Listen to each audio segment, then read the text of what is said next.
Good evening, everyone. Welcome to the May 6th, 2024 Planning Board meeting. Can we first please stand for the pledge? Pledge allegiance to the flag of the United States of America and to the republic which stands one nation under God, indivisible, with liberty and justice for all. Thank you very much. All right, we got correspondence. Anybody want to talk about, discuss anything in there?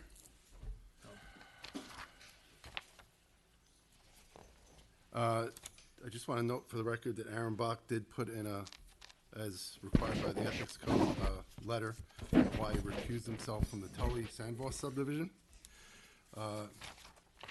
We do have in the correspondence a request to see if we would entertain, I guess it's a doggy daycare or dog walking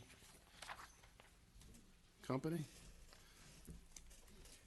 Yeah, it's a doggy daycare Yep. and grooming, and they are looking at the space in the where Cablevision was, and what was most recently the Remax Realty office, which is now gone. Okay. And the reason it's here is because if it moves forward, they would need an outdoor area to walk the dogs Okay. periodically. Yep. And since it's outdoors, it comes to you. Okay. So the question is whether or not you think that type of use and how that would work is appropriate for that site. So if you see in the package, there's 2 parking spaces over in the corner on the south side of the building that would be, the asphalt would be removed, it would be fenced in and become the kind of walking area. And then they would take a couple of dogs at a time every 2 hours and walk it down to that area and have them do their business, get a little fresh air, things like that, so. The thing that I couldn't discern from the plan that they submitted was how they would access that from their space. Yeah. I don't see where their space is in the building, and I don't see how they would exit their space to get to that area. If you see this, if you see the site plan, Right? okay, so you see the highlighted area of what they're talking about, where the outdoor walking area would be, right? Picture there. Okay, And you see the building, right, and so at the kind of the east side of the building, which is on the bottom, towards the bottom there. Right. About in the middle is a door that goes into the Remax. okay, They have the corner door, which is the front door, really. Right. Then they have the side door. So they would exit that side door, walk down that elevated sidewalk. Right. And then there's a set of stairs that they would take the dogs down, and then, across the parking lot. well, you can, then it's across the parking lot for, Right. I don't know, maybe 75 feet or 100 feet or something like that. They don't say nothing about noise control. How are they gonna control the dog's noise? There's no businesses in that place. How do they control from inside? Yeah, well, right. Yeah, so how it was, and the people are here if you want to have them speak to you directly, but how it was explained to me is that the dogs, first of all, all of the dogs that come in aren't in the same room together.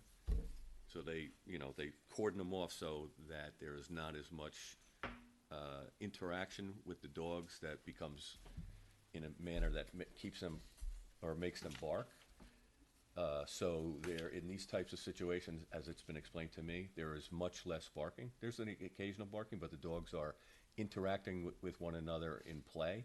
So it's not barking that occurs because the dog either has anxiety or something like that. So that's how it was explained to me. Secondly, Well, I remember what we did to Guy Nice. They had to jump through hoops. well, yeah, and so Control secondly, noise. I spoke to we sat with the people and I asked them about the wall that they would share with other tenants. And they said that they would be willing to put sound insulation and get a good soundproofing, if you want to call it that, from that space to the other space. That would be their neighbors. We'll So. gotta see. So that would be an interior situation, but certainly something that you could deal with if you're reviewing it while you're reviewing it. Any thoughts? No, my concern was same as Bill just expressed. The sound's got to be handled somehow. So, You want to come up?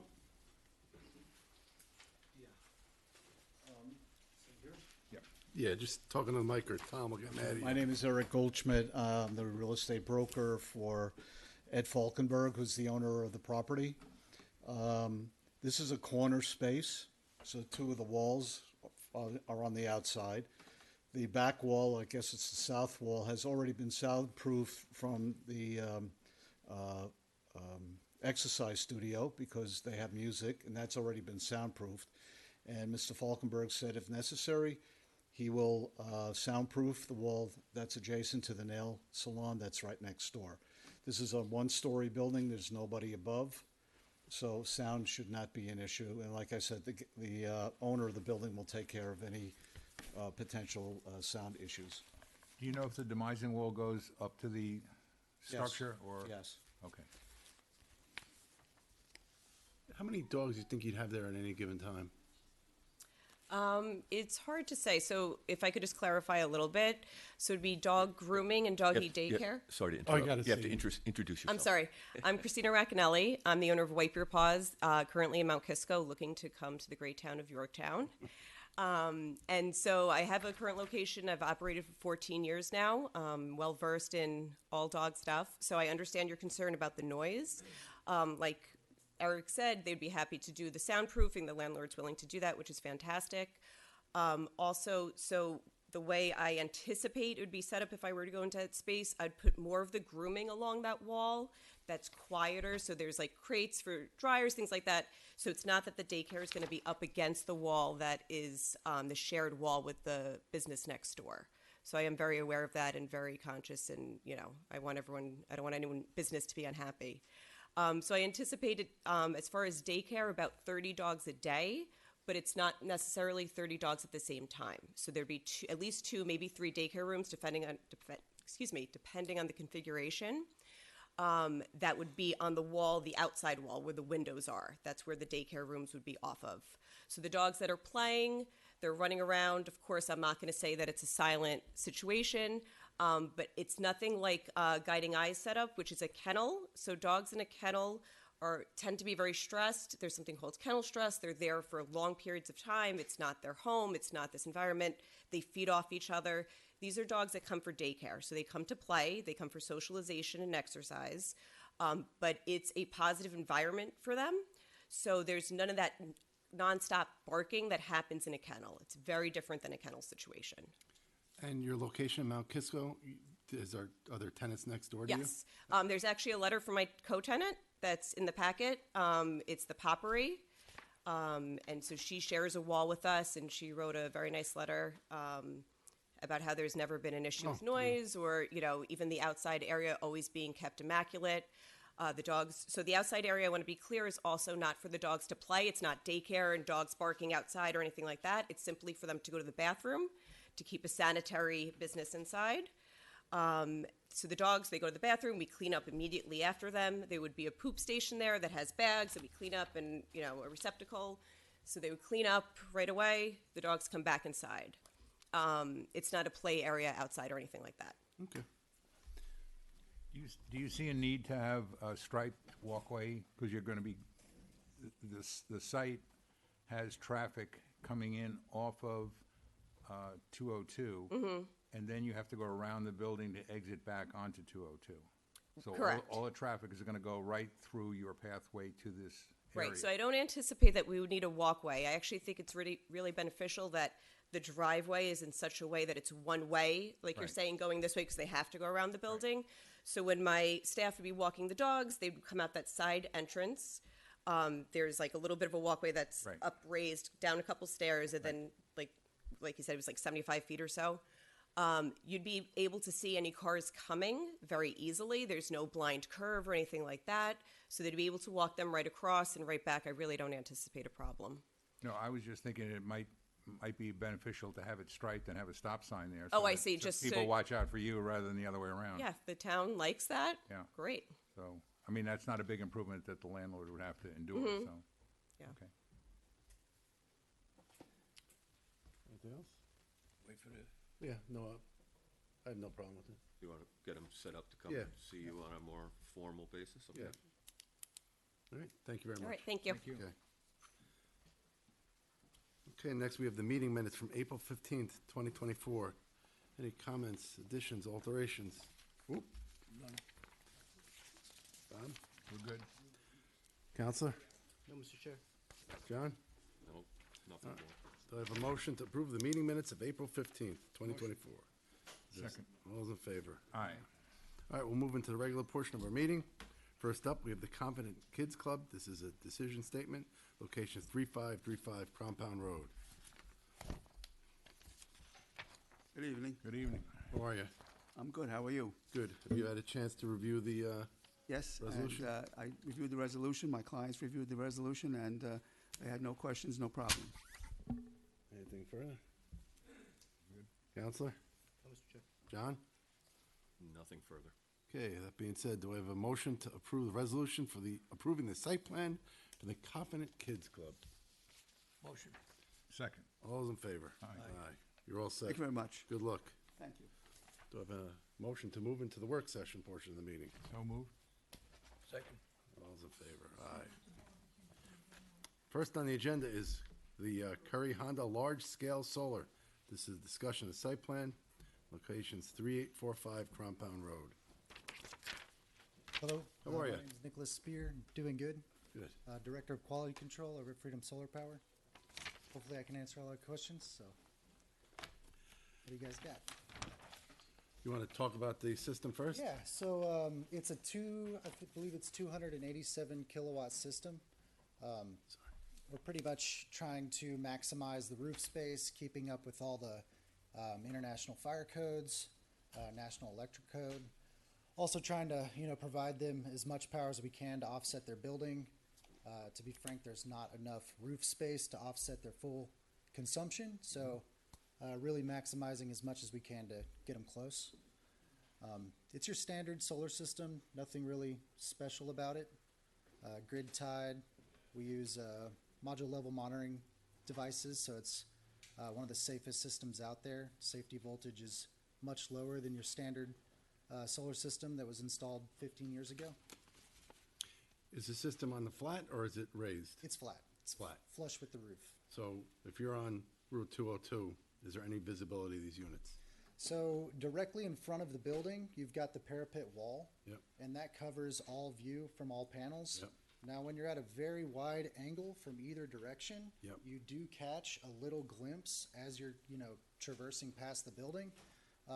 They are very clean shaped arrays. They are almost perfect rectangles, so it will look nice. And you'll just catch it for a quick second as you're heading down the road from either direction. But in front of the building, you will have no visibility. Excuse me, you said that they're replacing units that are on the roof now? No, there are no units currently on the roof. Okay, I thought that's what you said. Maybe you just, Question, this will just be on the building, right? Not the overhang where the cars are parked? in the Yes, parking sir. lot? Yes, sir. Not gonna be on the overhang? Not on the overhang. That structure is not structurally sound for more dead load. And this is to produce power strictly for the use of the building it's on? Correct. And any surplus would go back to the grid? Yes. Okay. Yes. But you don't anticipate there being a surplus, is I think what you said? So it's at a momentaneous time, right? So like we cannot produce enough solar to meet their annual demand. Right. But right, if their given load demand at a Given time, you given could. time was lower than the production of the solar, yes, it would export back to the grid. do we need to worry about screening it from the sides? It's on the flat. Is this roof, can you describe the existing roof? Flat, Yes, it's sloped? a what is- very, very shallow pitch roof, TPO. There's no parapets on the side, There's right? no parapets on the side. It does overhang over the current wall. So to build a parapet would be So quite there- the feat. If I'm seeing this, there's two separate ridges and two gables Correct. that are parallel to one another, right? Is that how Yes, this is sir. set up? So the panels will be flat against each side, right? Is that correct? Yeah, parallel So they're with the not roof all planes. oriented one single way towards, No, there's some pointing at roughly east and some west. okay. Yeah, I mean, I recommend that there's some elevations produced of the building, you know, front and the two sides? I drove by it. I mean, the front, where you got the Honda and the. Right, the it's two parapet covers the view coming out from of either way, the very you know. front and, you know, quite a ways left and right. Once you get into the extremities is where you're gonna be able to catch a quick glimpse as you drive by. Would it be, I'm not familiar with the roof, I'm familiar with the building, but not having looked at the roof. Is it possible to put, I don't want to call it a parapet wall, but screening that it would be on the roof in the place where a parapet wall might be? So the, Because you have a drainage issue, right?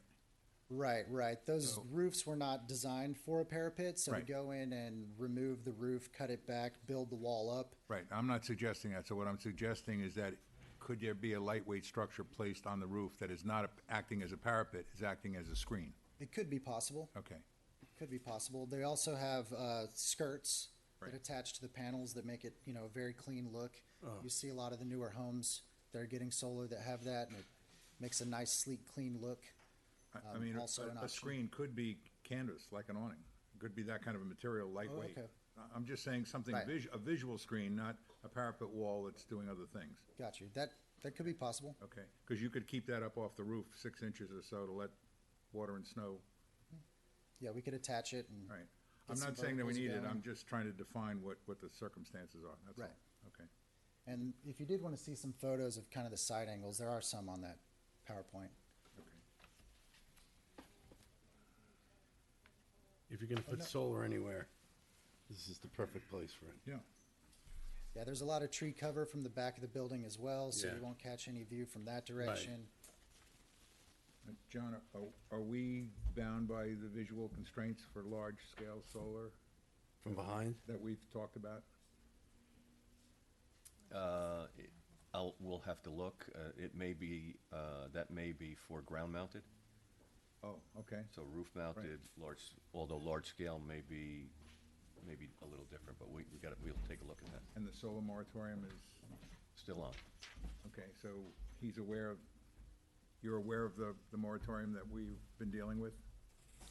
For screening, For the laws regulating large-scale solar in the town?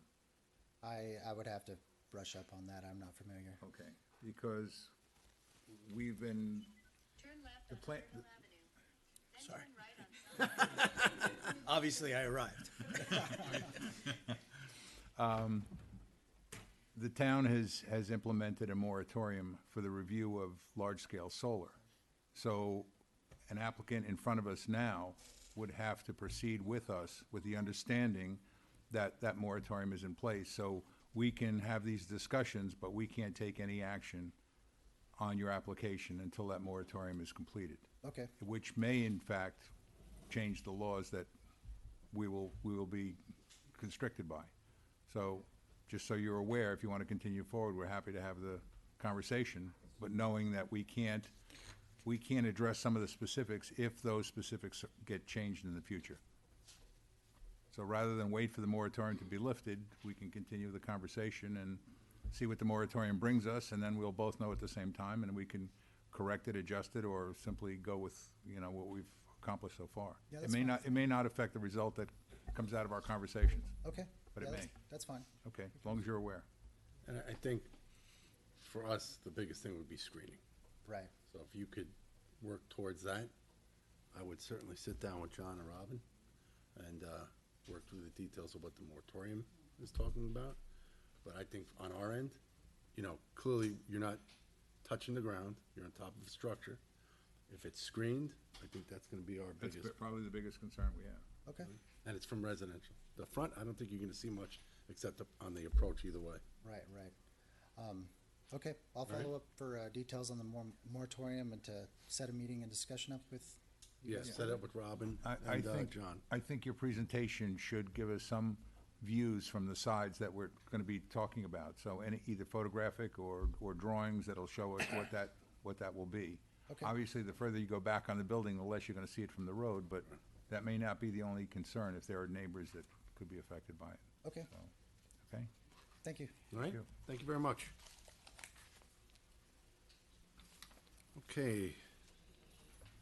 Next, we have Village Traditions. This is a discussion of site plan, locations 1821 East Main Street. How you doing? Good. How are you this evening? Good. Good evening, gentlemen. How are you? Good, thank you.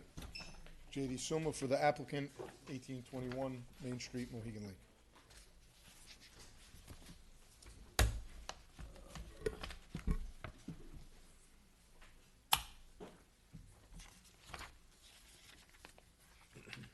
Just wanted you to talk about what you're looking to do out there. Sure. So we're here tonight seeking an amendment for an already approved resolution for 4 apartments to be built on an existing structure on the premises. And we would like to add a studio apartment, making it 5 apartments in total. I would like to note, we did get a letter from the building department. Building department has no objections to the increase from 4 apartments to 5 apartments. It should be noted that these are residential apartments and will be considered new construction and will be required to have a fire sprinkler system. That's building. Okay?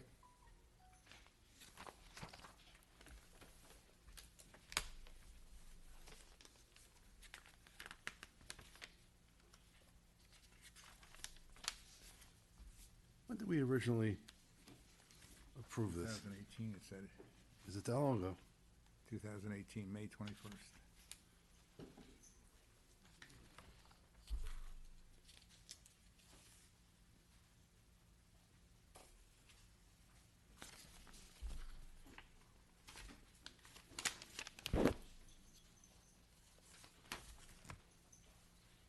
Anybody have any thoughts, concerns? I have no objection. Impact parking at all? This additional, is that anything to think about? I don't see a problem. Any zoning issues, John? No. We did talk about the parking, and they can explain what they did, if they, Sure, Like if, to? if you want me to briefly respond to that. Yeah. So we'll have 50 parking spaces on site, and with the addition of this apartment, we would need 44 in total, and we're covered. If I remember correctly, correct me if I misspeak, the last owner, there was I think he had some kind of objection to the connection. It was blocked off. Are you guys familiar with that? Somewhat. Okay. We actually just came from a meeting with the neighbor tonight. Okay. For a conversation with him. There's a lot of mixed information that's going on from the previous seller who told us certain things and the owner next door.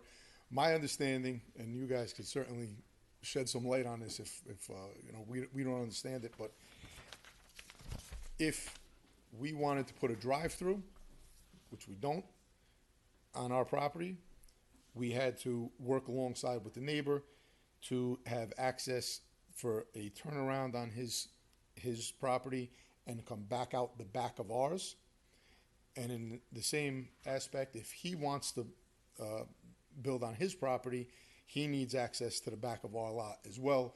This planning board has approved his egress to come through the back of our lot.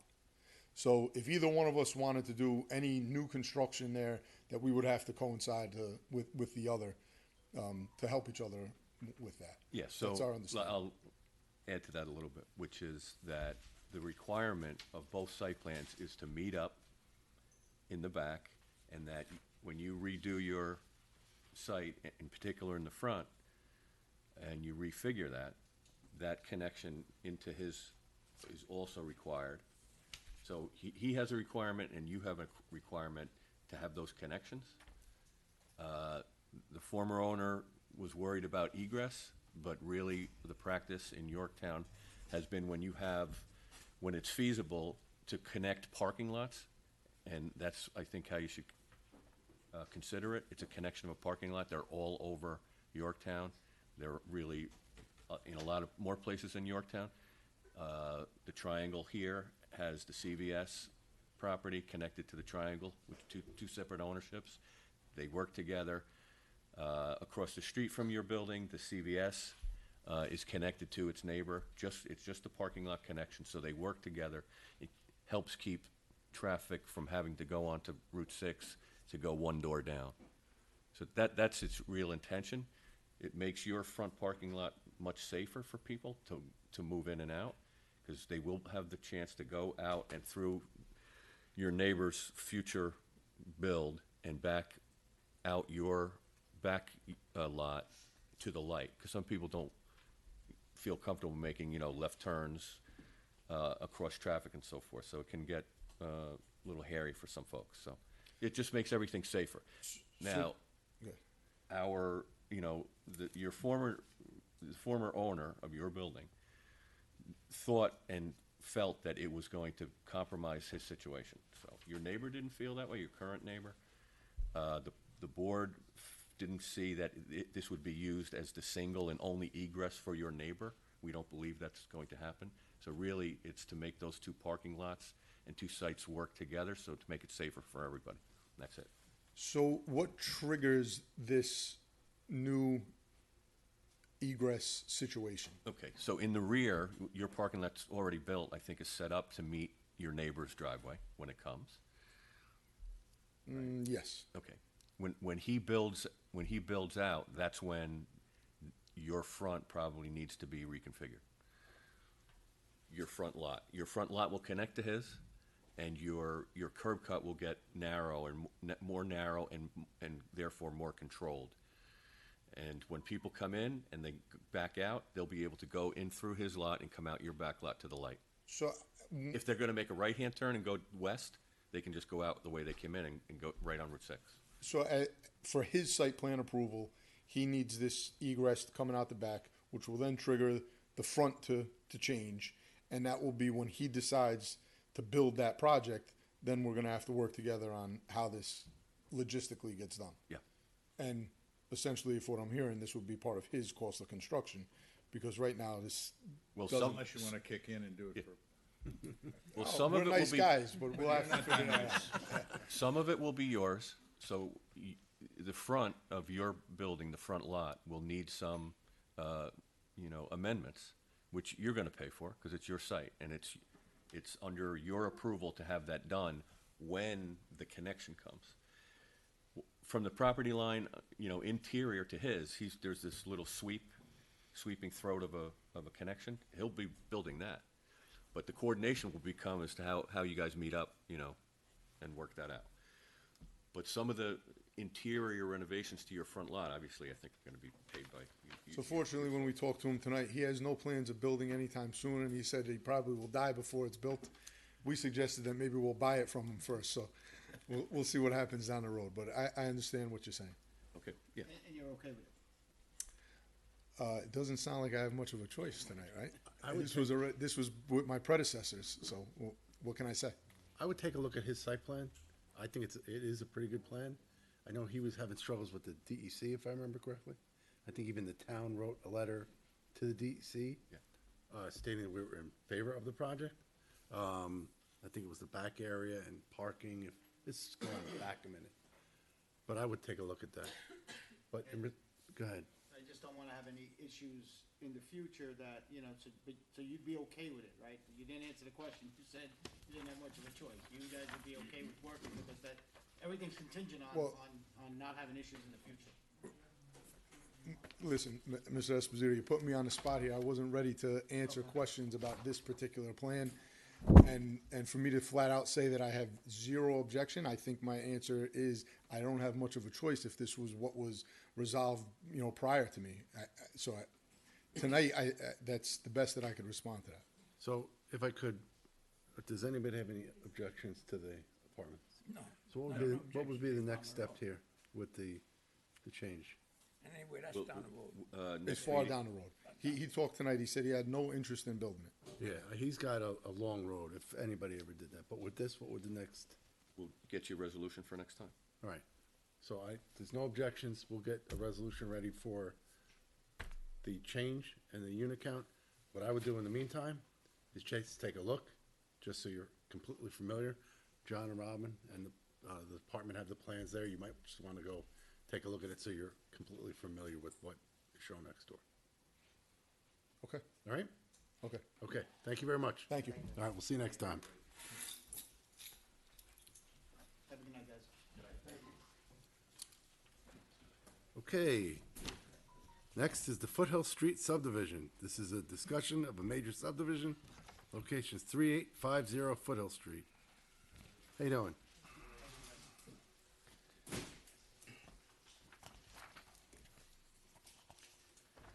I'm Anthony Genovese. Tommy Rice. Our engineer is not here tonight. Not quite sure why. We think he didn't get notified about Yeah. it, but But anyway, we didn't realize that until about 10 minutes ago. so we showed a 7-lot cul-de-sac, 7-lot subdivision.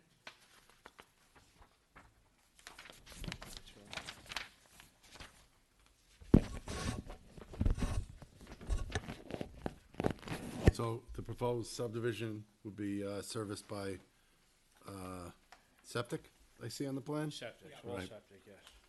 And,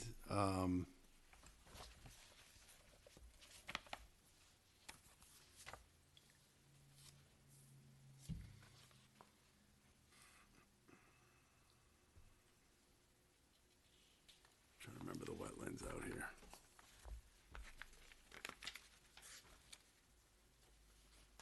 There's runoff that comes from the street above that goes down into the stream. If you're, Yeah. if you're standing in the road, it's on the right side of the property, about 6 acres, I believe. 5 acres. Off the top of my head, I'm not sure, but I think it's in that. Yeah, I think some of us have walked this. This here says 7 acres. Yeah.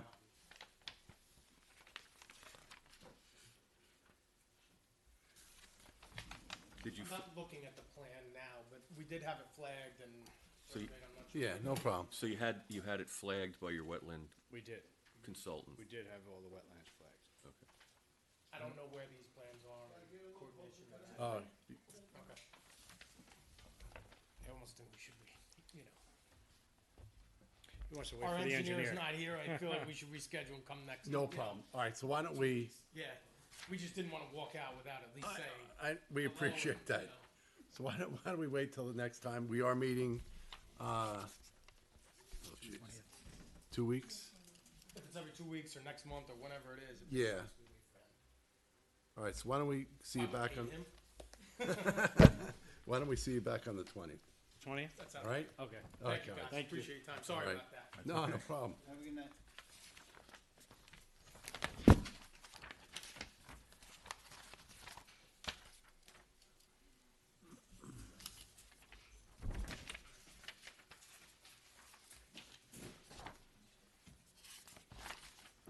Okay, next on the agenda is the TJ Maxx Yorktown Green Shopping Center. This is a discussion of site plan, location 355 Downing Drive.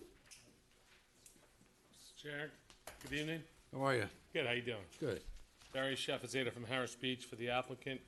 I'm gonna turn it over to our architect. I think there's a couple issues we just wanna sort of, go through. This, I think everyone knows, is the, additions to the enclosure areas in the back, and some signage issues too. So I know they've gone through this a few times. John, maybe we could talk a little bit about procedure after we go through some of the plans, but just wanted to turn it over to the architect right now to walk you through the plans quickly. Did you see this? I was supposed to go longer with the setup while he was doing that. This is back to 95. Frank Giuliano, a landscape architect. I know Frank Giuliano. I do too, he's a good guy. Yeah, Is he still living up here now? he was in Mount Kisco. Mount Kisco, I think. Okay. He was on one of the boards up here for a minute. He was on the Architects reviewer? with me when I was on it first. Where's he eating tonight, on the beach? Probably somewhere. He's at the Knicks game now. Good evening, everyone. How's everyone doing? Good, yourself? Good, thank you. So, about 2 weeks ago, we met with the ABAC committee to iron out a few details on the application. So I'll just quickly run through some of the plan updates and just walk you through everything. All right, so on the site plan, the plan updates is the pylon signage. So we're proposing 2 sign locations. The first is on the corner of Kier and 118, which is in this location here. So there's an existing sign, we're gonna be replacing that one. The size that, the square footage of that sign is 300, is 33 square feet for the first sign. Then we're proposing the second sign on the corner of Downing and 118. So that signage is double-sided. Each side is 33 square feet, totaling 99 square feet for the both signs. So that's the site plan signage.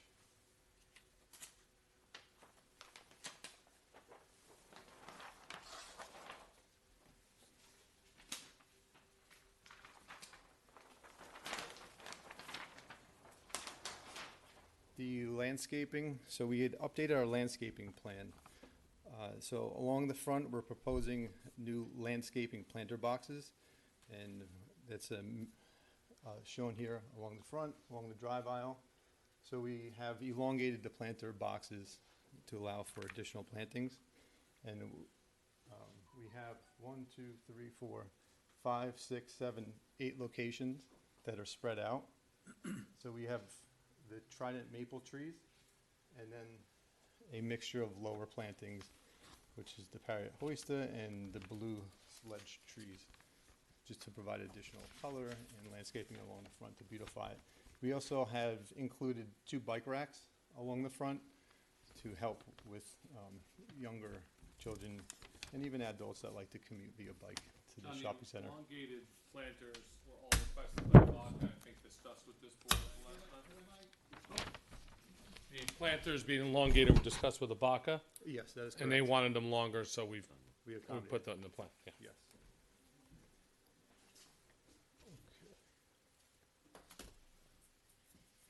So that's the landscaping that we had addressed along the front.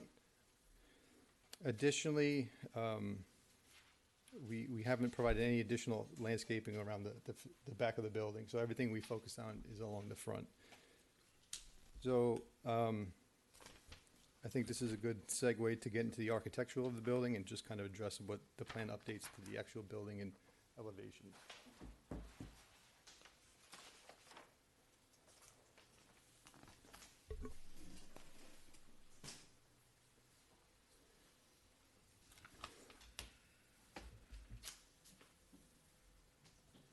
Hang on with me 1 second.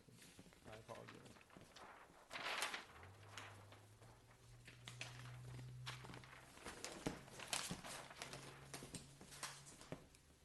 So, just to recap the design of the front that faces the parking lot. So we have now beautified the building. We wanted to modernize the building to kind of follow the trend of the Uncle Giuseppe's. So we have provided a newer finish, a stucco finish, and we decided to not only address the parking lot side, but the additional 3 sides of the building. So we're going to be painting that with the same super kind of white paint over the existing CMU to match the rest of the building, just to kind of, beautify it, to modernize it. Because if we're going to, spend that time to fix up the side that's facing the parking lot with the newer glass, the beautiful canopies, that real stone veneer, just, we really want to emphasize that it's not just the front of the building or the side that fronts the parking lot, but also the other sides of the building as well. So that's that. The signage that we're also proposing is facing the parking lot. So each store is going to have their own tenant sign, and what we are showing here, we believe to be compliant with the local codes as well. Okay. Since we've last spoke, we have actually removed the signage on the back of the building that faces 118. So we no longer feel that showing that is appropriate. So we have removed that from the application. Okay.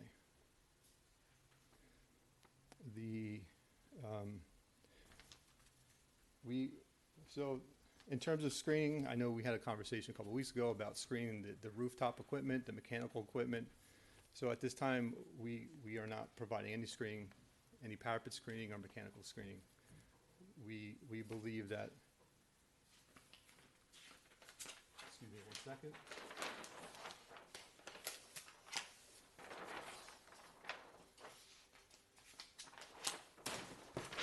Okay.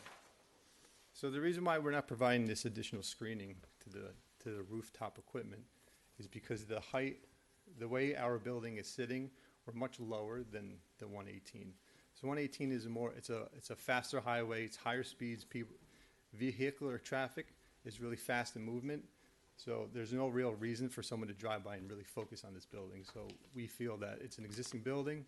We are doing our best to beautify the site. We're doing our best to not only fix the site, the pavement, the concrete, we also want to paint the building. So we're doing everything we can to paint the facade. We're also installing a new TPO white membrane roof. So we're doing our best to update the building and to accommodate the site. So that being said, 118, so I prepared some. So we had done a design study, and we're showing that the relationship between intersection of 118 and Kear Street, the street elevation at this intersection is approximately at elevation 458. The elevation height of the rear of the building is approximately 454. So an average person sitting in a vehicle will have an eye level of approximately 5 feet above the roadway, which is 463. Thus, you're placing the typical eye level about 9 feet above the roof of the building. So we believe it is in the best interest to provide additional plantings along 118 to really screen off the building. So we believe that is the best strategy. Is to put planting up site. top? Yes, for planting up top. Have you seen the original, looks like subdivision, or the approval plan dating back to 95, the landscape plan? I don't believe so. Is this part of the original approval? Yes. It is. So it's your professional opinion that doing the screening on the roof is gonna do nothing, but that screening on the state road will suffice? Yes, I believe because of where you are at that intersection. Yep. And so yes, I believe the screening, it'll have an impact, but I believe the impact will be minimal. That is my testimony. All right, so, your professional opinion is that will cut it. Now, what I would ask you to do is, if you could take a look at this, that is, it looks like the original approval was done by I think Frank Giuliano, former Yorktown resident. Yeah, he's in Florida now. Is I he? talk to him all the time, yeah. He's a friend of mine. So is that compliant to what's out there? It looks like what you're planning to do. It's not out there at all. I don't- Looks like their trees weren't that lasting. From what I just drove by it now, all right? Yeah. I mean, what are we looking to do? What's our species? Evergreens? I think your homework's been done for you. Yes. I think you just gotta comply with the original site plan. If this is, I mean, we'll take a look at it. I think that's something that, we were thinking too, right? I mean, basically. Yeah, it looks like the Some amount of species plantings that were up at the highway, it looks like there's a few gaps in here, so maybe it wasn't planted per this plan. I mean, your homework's done. What's that? Yeah, so, So that's I think the problem is what's out there didn't last. It's about a bunch of Maybe it got eaten, who knows? But that is part of the original approval, so that approval, or that drawing stands. One of the issues, I guess, is or evergreens. I don't know if this was outside, I think, the property line where all the trees are. I don't see it that way, Is this, if I look at it right. it's hard to Yeah. tell. That's the property line? yeah, that is correct. Let's show But you. this was your drawing. No, I don't know what happened in 95. We didn't draw it. We No, bought I it after understand. that, I don't mean- right? I don't mean you Yeah, personally. I mean, yeah. the ownership of the property produced this drawing. What we can do is talk to John and the team and look at the old resolution. My bet is there's something in there with approval of this is State Road? 118, with the DOT. It drops off pretty significantly, so it would have to be within the right of way. And we're more than happy to work with DOT and apply with. Do you guys have an idea what you're thinking about, or you're developing that? What kind of, we have species and everything? So the species would be similar to what's planted out, the species would be very similar to what's planted out there now. They would be trees that would last all year round, so this way the screening, isn't just in the winter months, it'd be winter and summer. Yeah. Right, but you have to, you're going to produce a plan that gets in our hands so that when they're approving it, everybody knows what everyone's going to do, right? Yeah, but we are subject to the DOT approving it. For sure, for sure. I would, honestly, I think your work's been done for you. Yeah. There may be something in the old resolution that talks about it too, I wonder. I'm sure there is. Do you know the date on this? So what I would do is can't read it. sit down with Robin and John, Yeah. dig up the approvals, and I'm sure they crossed their Ts and dotted their Is back in the day. John, I think we're more than happy to do the landscaping, and as long as DOT's okay with it, and the board's fine with it, I don't think there's any issue from our side, right? It's the original approval. Yeah, and that's Frank Giuliano is a landscape architect, so. All right, so you're gonna work on that. Why don't we talk about the signage, the two on each corner? So you're removing one and you're adding two, and this is what requires a variance? No, those don't. Those we believe are code compliant. I think I saw some renderings, Robin, you may have sent over. This is a to us. very nice looking sign, in my opinion. I don't think they need a variance, Sean, right, for the signs? Robin did this? Pylon signs. The pylon signs? Is this your You'll work, need a Robin? variance in height. They do? Yeah. The height limitation is 16 feet. Yes, it will be compliant, we'll be under the 16. Oh, The ones on the corners. right. Well, we started out at 32 feet, and I thought, Robert and I thought we saw 19 feet, 16. 16 plus 4. That's 16 feet max. So what about the existing sign that you're redoing? Is that basically a redo in place, or is that changing as well? So we're gonna be replacing that sign, the one on Kear Street, on that corner. Yeah, so that one will What's the essentially be. height? So we're gonna be 16 feet max height. on both sides, Max height. Yes. Oh, that's what, okay. including the pylon. Yes. Right. So then we just have to look at the Possible smaller, square I see. footage that you're allowed and all that. So we'll work with you to see if we can. Right. Now, I want to bring up again on the corner where the new sign is going, that there's the pine trees are in the way of your visibility of what you believe your sign is going to be doing for you. So I don't know the value of it. And secondly, I want to throw out that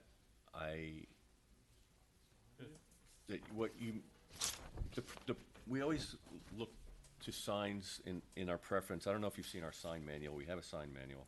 You probably haven't seen it yet, but we call them monument signs. You probably think that's a monument sign. What we're referring to is lower, more horizontal, with a nice designed base. I mean, you have two masonry piers there, but we'd like to see that, fill in together and the sign come down, and I think that's probably going to hold you in good stead, because the pine trees that are in your way actually have, a little bit of a higher, before the branches start, it's a little bit higher, so you can see under them better than you will be able to perceive a sign at 16 feet. So I think you should really take a hard look at that. Have you Secondly, seen I these? think that, So we want a slightly different sign than what you're seeing. Yeah, we saw that. You saw Is those? that the one you sent us? Yeah. Yeah. Yeah, then we're I fine just- with that. yeah, This one? I Okay. just want to mention, we will be removing that tree that's in front of the sign as well. okay.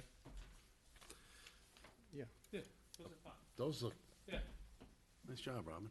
Okay. I removed all the minor things. Yeah, Yeah, we saw Robin's, sign. We're fine with that. That's what you want. That's fine with us. Okay. Fine with you. So you'll have a drawing of that, so that when this is approved, again, Absolutely. everybody's going all in the same direction. Okay, that's great. good. And So as update far, the landscape plan, yeah, new drawing for the signs, both signs, both signs. right. Again, I don't know if you need a new landscape plan. I think you It's just maybe gotta- done already, you're right. Yeah, I think the work's done. Just gotta be compliant with the old plan. Right, If you look back in the file, the DOT may have approved this because it was so long ago. Yeah. I gotta believe that had it not been approved, it would have bounced back to the town. Right. At some point, so it probably has an approval somewhere. Okay, yeah, Right. we'll You may definitely check just it out. be able to pick up that approval and with implement it. what was already approved. Get a permit from them. Yeah. that I don't know. Permit if But I- it's approved? Just 'cause Pardon? you're working in the Do we right need of a way. permit if it was already? DOT, we'll just check with them to make sure. Just to work in the right of way. Insurances, make sure everybody gets hurt. You'll at least need something to work in the right of way. But you're gonna look at it fresh, I think, right? Because you don't have to. But I tend to think you're going to pick that plan up, go out to the site, and I bet you're gonna see things a little differently. If that happens, you're gonna have to draw it on your own plans, that's all. Yeah, that's probably what I was thinking. Yeah. Right, so. I also want to bring up about the landscape plan, which you now have. And along the same vein of things that exist and are currently approved, I don't understand why you're not, from the corners of the major old Kmart building to the ends of the development, in other words, across the fronts of the two minor buildings that are attached, one's detached, the other one's attached, why you're not continuing that tree line and landscaping scheme? Because there's an approval to have those there, and they are no longer there. I don't know why when you have your guy out there doing the work, why we're not just getting that landscape plan back to something that was, supposed to be in place all along. Talk about the back, talk about the backside again? on No, now I'm talking Oh, about the front. the front. We seem to have made a, Are those trees? I apologize. Little circles, trees? Yeah, it goes all the way down. Planters. there's trees all the way down. Yeah, Talking about here? Yeah, you're talking about the front, right, John? Right in there? we're talking about the front, yeah. The circles, the little circles? Right. Yeah. They are, What I'm saying, guys, is that you seem to have your landscaping with the trees and the wide wells are only go to the borders of the building that you're working on. You have other part of the site that continues on, and I wonder if it's not wise to take care of that now. I think what we're saying is, Want the whole you got a landscape plan done by a landscape architect that probably was done at the time, or maybe not all of it. I think your homework is done. I think you Okay. just gotta put it in We'll- place. we'll do that. As per the prior approval. I think that just save you a headache. Right? okay. Any other thoughts? Yeah. Yeah, the species may be slightly different. That's what I was thinking too. Yeah. Because maybe they didn't last, but we'll take a look at that closely and have a new plan for you. Yeah, devil's in the details. You Following gotta look at it out in the field. substance Yep. of this in terms of location and the like. Right, so just check it out. I'm sure they'll come out with you and do a site walk. Yeah. All right? Procedurally, I'm sorry. A quick question on the signage. Will the signage be illuminated? Like, will it have lights or will there be lights on it? I think there's probably, right, there's lights underneath it to show at nighttime? So, I'm just guessing. Internally, that's our preference, I don't know what. Yeah, that's the preference. so yes. All right, so we'll have to see the details. Okay. All right? Procedurally here, I know you have the two hearings and do we have a referral to the county? We gotta wait for all that. Yeah. We gotta wait. Wait, in what? Well, we got two things. We got the hearing, public hearing. I Yep. think it's a schedule. Do we We need? waived. We waived it. Okay, you waived it. Okay, sorry. I thought I heard that, but I wasn't here for that meeting. The other thing is we need to refer to the county too. So we'll do that hopefully if we get everything into you to the next meeting. Yes, if you're gonna make some revisions quickly, we'll wait for that. Okay. And that would be great, and then we'll immediately refer it to the county. Okay. And anybody else that Okay. generally needs to. Between now and then, I would set up a meeting out in the field Yep. to walk the site with John and Robin. Sure. Take a look at that plan that was So we get in the already right approved. spots, everything. Right. Good. Sounds good. All right? Thanks. Thank Okay. you, Chair. Thank you, Rick. John. All right. Thank you. You guys have a good night. You too. Thank you.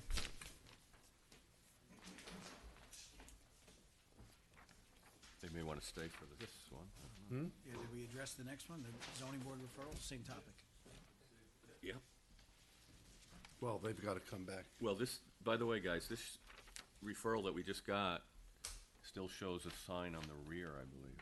Are you saying that that's no longer? It's showing to come down. Oh, I'm sorry. Yeah, what you sign? took the sign off the back of the building. Yeah, off the back of the building, that's correct, we removed that. Okay, still on Yeah. the, Yeah, so our site plan, it doesn't include it. When you guys mentioned, I think you didn't like it. I think the sign company, the tenant, was moving in parallel at the zoning board. So that's been removed at this point. Well, we understand you don't like it, so we took it off. Okay. I know they're here, but, we're gonna listen and have you tell them that. Okay. So you're not representing the second? Correct, The ZBA. correct, Okay, correct. understood. Okay, next we have TJ Maxx, Yorktown Green Shopping Center. The zoning board referral.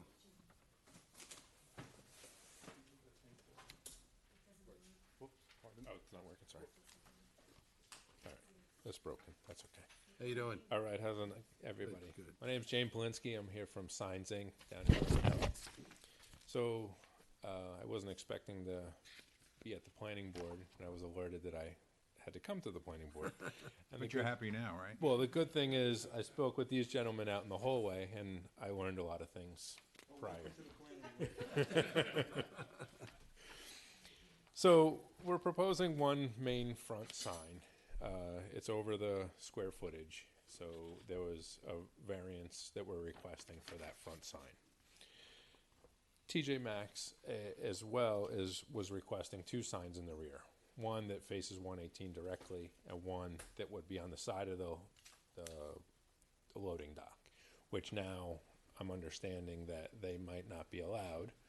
Or there's also plans of screening and trees and everything else along 118 that might defeat the purpose of those signs. But let me correct you from my standpoint. I was looking favorably upon the possibility of a sign on the back of the building, Okay. which doesn't exist on any of the tenants facing 118, the rear of the building facing 118. Correct. But in consideration of doing that, the tenant was talking to us about putting up some kind of screening for the mechanical equipment on top of the roof. And our last conversation was, on my part, was to suggest that they put screening across the entire length of the back of the building to shield all of the mechanical equipment. And they were proposing shielding the individual units themselves with screening, which I thought was much more work and much more expense than my suggestion. Now they've come off that and said, we're not going to put any screening around the units, and we're not going to put any screening across the back of the building. So given that, my feeling is, I'm not looking too happily upon a sign on the back of the building. So it's not that we won't allow it, it's just that's where the conversation has gone. Okay. And it's not, you didn't hear me say anything in the prior application. They chose to take the sign off the building, they chose not to put screening on the back of the building, that's where we are. No, in fairness, though, they're talking about putting natural screening along 118. They're talking about But putting. if you go by there, I mean, really, Right. if you're going 40 miles an hour, you're not looking much at it. If the better impact, I think, would be more trees, more bushes. No, I'm just Right. bringing you up to date on the conversation. It's not that we won't allow it. Okay. It's just that's where the conversation took us until tonight. Okay. So you heard what was said about the screening and Screening, landscaping and yeah, so forth. screening and the Which landscaping. is really an old plan that was probably 30 years old that shows landscaping that should be there now. So that being the case, I don't think this board is saying to you, we won't allow a sign. Okay. It's just that's where the conversation has Really? gotten. to. Okay. Okay. I think we need to see the details. So we want to see what they're gonna, when they go out and do the site visit, Right. and again, the whole group walks out there. Again, you might want to go with them to show them where you're putting it. And you have great company, by the way. Thank you. To do the walk with them, to Right. show them where it's going to be. I think the thought was they didn't want to draw more attention, people's eyes to the building if it wasn't going to be cleaned up. Yeah, that's, So- okay, so, yeah, so I did have some, and I did bring a zip drive, but I guess that I can't show you the intentions of, I do have some blueprints of what they were trying to show. We have, I mean, But I don't think we need to look at any of the signage on the rear. The applicant is withdrawn. yeah, We don't have to look at it's it. been They're pulled gone. out by the applicant at this point. But this would be a separate tenant application, I guess. So one is the actual building owner, one is my application is from the tenant itself, from TJ Maxx, corporate TJ Maxx signage. They want to put a sign on the back of the building? Yes. And on the side. But the owner just said he didn't want any signs in the back Well, of the building. I think on their application, it's off. This is a completely separate application. So Well, don't you think the landlord has a say in what's going on in the back of his it building? would good. If you, Question, it was my building. so are I you, put a kibosh gun on them. Are you- No, so when we were here last, our Yeah. understanding was you guys didn't like the signs on the back. We wanted screening. Our thought was not do, like you were saying earlier, each individual or the parapet, do the landscaping. That way you won't be able to see any of it. So then you don't need the sign on the back because you Right. can't see it because the landscaping is going to be there. right, So then we did see on the second page today, the application by this gentleman for TJ Maxx Corporate for the rear sign and the side sign. So we were talking outside for a minute, and so he's still here, but I think you're right, you can't see it, so what's the point in it? But we did withdraw it as part of our application and saw the tenant propose this still. the owner object to this We application? don't object to it, but we want to, I think we need to talk too. Yeah, I I think I think you corporate, opened up a can of worms. yeah. You know what? You I- said no sign, no sign. I would work, We're good with no sign, I but we'll would work talk. separately with We'll them. have to work separately. Yeah, to because come up it's- with the it's game one of plan. those, the tenant Gotcha. not Understood. up to date. Yep. And like I said, TJ Maxx, they work with a national sign vendor that does all their stores. So they're obviously not getting some of the information, which I glad that I did come to the planning board to meet these guys. Yeah, I think So everybody's gotta get on we the get same. on the same page, Yeah. see, what your landscape plan is. Yeah. And if it makes sense or not. You might wanna go on the sidewalk with. The original thing was that that if there was gonna be a sign, the planning board suggested that there be almost like a fence, not like a fence that looks like a fence, but that goes across the top of the roof Correct. line. Well, yeah, which would show the sign, like which would- what you guys been doing by us with Lowe's and Trader Joe's Yeah. and Exactly. Chipotle. It's Right. the roof is up higher. And I work with Abaca all the time, so I understand that part. Yeah. Okay. All right? All right. So you So, guys. yeah, we'll work it out. together. Let All us know what you're gonna do. All right. All Sounds right? good. All right. Thanks, guys. So do you want us to send a memo to the ZBA? Basically with what your belief is that you're doing the Yes. landscape screening, rear yes. sign Right? is, And we'll wait to hear from the, Is there a variance on the parking lot sign that we need to address? There is. yes. There is. So should we do that? Well, you're gonna have to talk about that at some point anyway, yes, of course. do we talk about that separately than the rest of it, or? Yeah. Any concerns? What's the variance? I mean, what's the? How much is the variance for the front? So they're asking for, it's, let me pull it up. 96.1 square feet. So the southern sign is the sign facing the parking lot. And what's the regulation? Correct. Correct. The south is the front. What's your allowable? Our allowable is 161. And that includes the two lower signs that are on the pillars, which are, they're not very So large. how far are you over? We're over by 96.1. 96.1 feet? Yeah. Square feet? Square feet. We're over by 96.1. And your allowable is 160? 161, we're asking for Two something? 257. Is that for just the front facing? Or does that include No, that's just the front facing. just the front? That's just the front facing. So, how do we answer that if we don't know what's going on with the other signage yet? Aren't they all gonna kinda, I mean, if they don't do the side and the rear, the front's gonna become more prevalent, right, and more important to them. If they do the side and the rear, I think it all has to go together. Okay. Just my opinion, I think we gotta wait for the, Has the area of signage that we're talking about, is it for the whole building that's being worked on, or just the TJ Maxx portion of it? Just the TJ Maxx, because we're basing You're it not off. using up the square footage for the other tenants? No, we're using the 111 square, linear feet for, just the TJ Maxx is occupying, So we're gonna see you again when you come in with the other tenants, right? I hope. do you see any way getting around not knowing what's going on in the rear and the side? Well, I agree with what you're saying. I'm just thinking along the lines that if the side and the rear, the sign on the side and rear go away, you still have a variance required of whatever number of feet over the allowable. So that's gonna be a constant. So I think you could begin to comment on it if you wanted to. But you wanna see the whole package, I get that. Well, I'm just saying, if, I would have less of a problem with the variance If there was less. if there was sign. less signage. Yeah. If there's more signage, then the variance becomes, I think, greater in my opinion. I understand. So are you going to work and eliminate some of the confusion between everybody? On your side of things? Welcome to the middle. Yeah, I will speak with these guys, and I can speak with then my contact for strictly TJ Maxx signage. Right, because it'll be. And come be- with a, we'll- yes. We'll all be better served if we can work this out by this board's next meeting.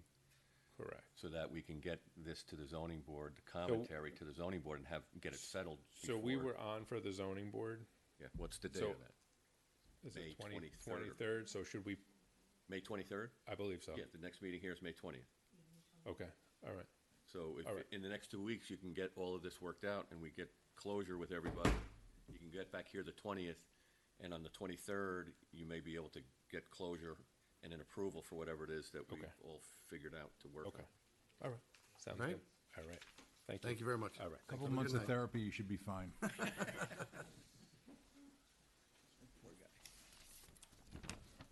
All right. Next, we got Toll Brothers at Catherine Street. This is a town board referral. Locations 2302 Catherine Street and 2448 Catherine Street.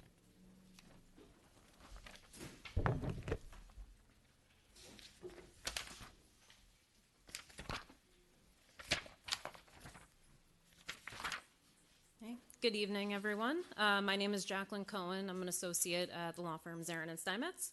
I'm here tonight on behalf of Toll Brothers, and also here with me tonight is Kevney Moses from Toll Brothers and Joe Rena from Site Design Consultants. So as you know, Toll is seeking a rezoning of the Field Home Holy Comforter property on Catherine Street from the split RSP3 district and R140 district to the RSP2 district. And this would facilitate their proposed development of a 118-unit townhouse development targeting 55 and older active adults.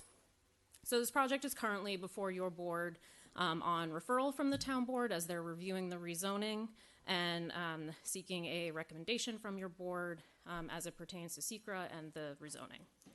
So we have been working with planning staff over the past few months to respond to comments from your board, particularly our most recent submission back at the end of February included additional information and reports that responded to your comments in your January 23rd memo to the town board. And so we have recently received a new memo from the planning department dated May 3rd, which we are in the process of responding to.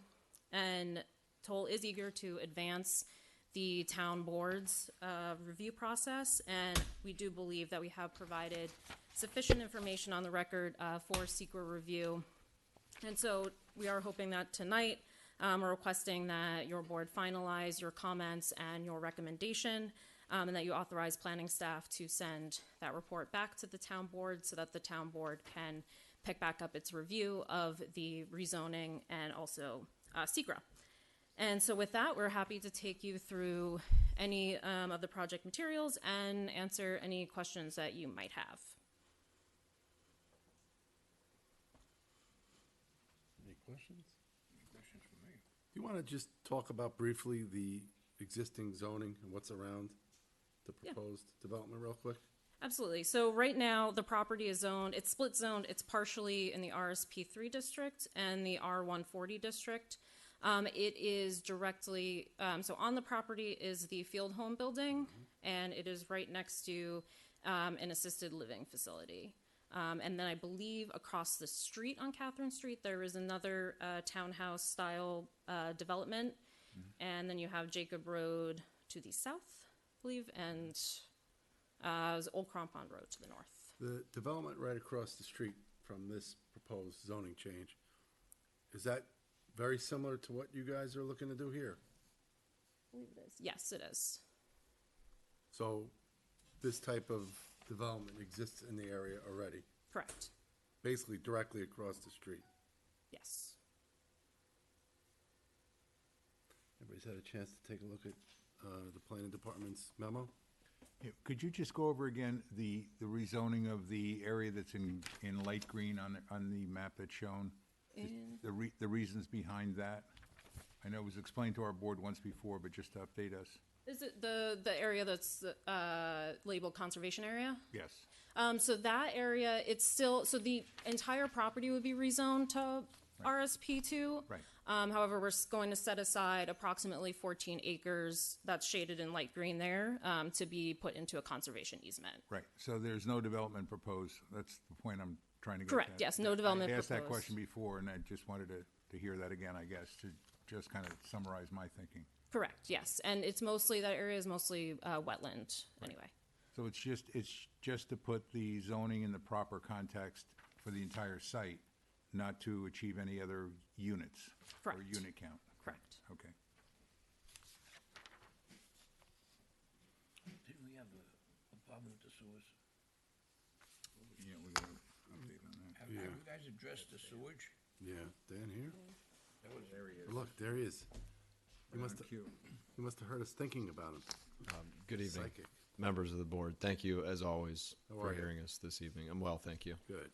Be happy to let Dan give an update on his work, specific to the consent decree that was issued back in 2019 by the state regarding I&I.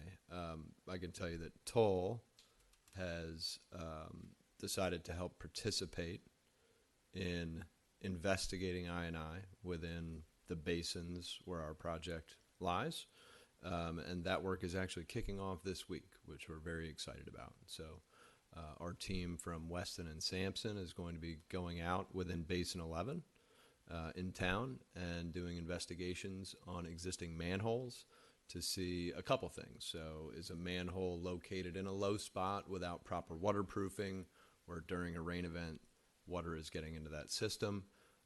Popping manhole covers to see if there's illicit connections, i.e. somebody connected their roof leaders, right, or their sump pump to the sewage system. So again, that's kicking off this week, and we're hopeful, we might find some low-hanging fruit. But as far as what Dan is doing, I'll let him speak to that. Thank you.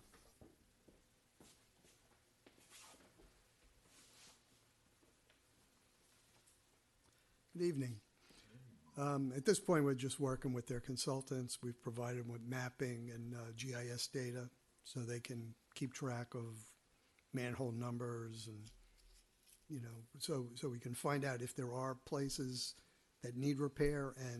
And basically, the formulation we've come up with is that they would provide mitigation at the rate of 1.5 times whatever leakage into the system they remedy. So step one is to find the leakage. How old is the system that they're going to be tying into? The Hunter Brook Pump Station has 2 basins, and essentially, if you go to, say, like Mill Pond Road, everything to the west of that is a relatively new system. Some of that was constructed as part of the field home expansions, and then other connections were made afterwards. So that's a fairly new system. The other side, to the east side of Mill Pond Road, this is the older system, which ironically, when we did the I&I study, wasn't showing as being an inflow and infiltration anomaly. Although this system was built predominantly in the 1960s, and went to a treatment plant on the site of the pump station, which has since been decommissioned. So that system is older, and we'll be looking at that one as well. The town's going to be researching that one because, as Kevney mentioned, we're under an order on consent with the DEC, so we're essentially collaborating on this. They're doing the manhole inspections. We're going to be doing television inspection on the system on the east side, and eventually move into the west side. And whatever we identify, we'll try to quantify the leakage coming in, and then Toll Brothers would implement the repairs, and that would be credited to their mitigation. So that's how we're planning to deal with this. Okay. Dan, do you have any expectation of what you might be finding out there? I mean, are you aware of anything that is contributing to that, or? Well, I don't want to disappoint them, but we actually just repaired 2 big ones. Oh, okay. So there are problems. The out expectation is you're going to find some problems. Yeah, and I think particularly in the older system, it's a lot of it's transite pipe, so roots getting in, and just bad things. Bad things happen, and water gets in. So nothing you can't overcome? I'm sorry? Nothing you can't overcome? No, we're going to have to, we know we have to make repairs. There's a response at the pump station when we get a big rain event. And so that's the inflow, and then it continues sometimes when the ground's really saturated for a prolonged period of time, which is the groundwater getting in. So we've got a combination of both those things going on there. And unlike some of the locations in town where we don't monitor, it's a pump station, so we know how much it runs. So we have some sense of how it reacts to rain events and high groundwater. And this one is experiencing higher levels during a rain event than the other ones? Is that what you're saying? Yes, yeah. So you're expecting more things to be repaired here? Yeah, there's got to be stuff out there. Right, okay. The water's getting in somewhere. Yep, okay. Thanks, Dan. All right. Joe, you got anything you want to add, or? What's the status of the field home itself relative to this application, or they're gonna close it, general? They've produced a report, which is in the big body of what you have there, that evaluates the structure, its soundness, and its potential for reuse and different types of reuse. Our consultant will be looking in that. In fact, I think we're going out tomorrow or something to meet him. So that's going on. As part of this application, they are looking to subdivide it off and donate it to the town or another entity that will reuse it. So, but that's one of the big items to work through to, try to guarantee that there's something to do with the building, some way of doing it, so.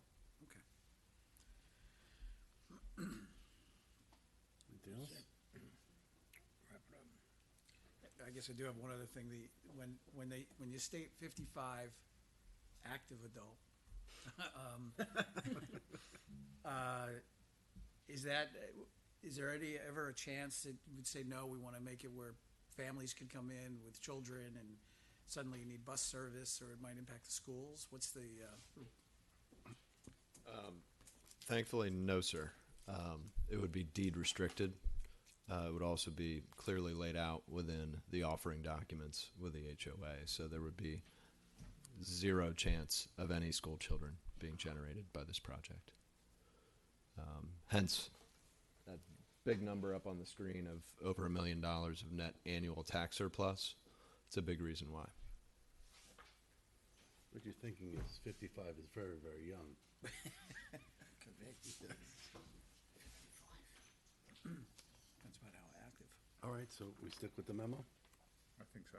And I gotta say it, and I'll say it every time, the town is very, very lucky to have such dedicated and hardworking professional staff members. They do a great job, and we really do appreciate them and all the hard work they do. Just one thing I just want to point out to make sure that you've gotten to it or will get to it is the issue of the recreation, because there are some quotations of how it will be mitigated, and we did have a conversation with the applicant's team that during the site plan review, it's your duty to determine what mitigation is proper and to what levels and to what extent there's fees that will be in lieu of that, and the amount of those fees. All of that will be taking place at this board sometime down the road. So I just want you to be aware of what they're saying in their reports to the town board and their evaluations.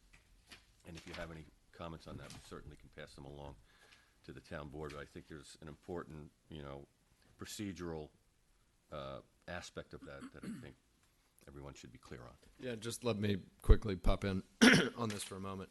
By no means are we trying to be presumptuous in saying this is the end result, as we know this will be adjudicated with you guys during site plan.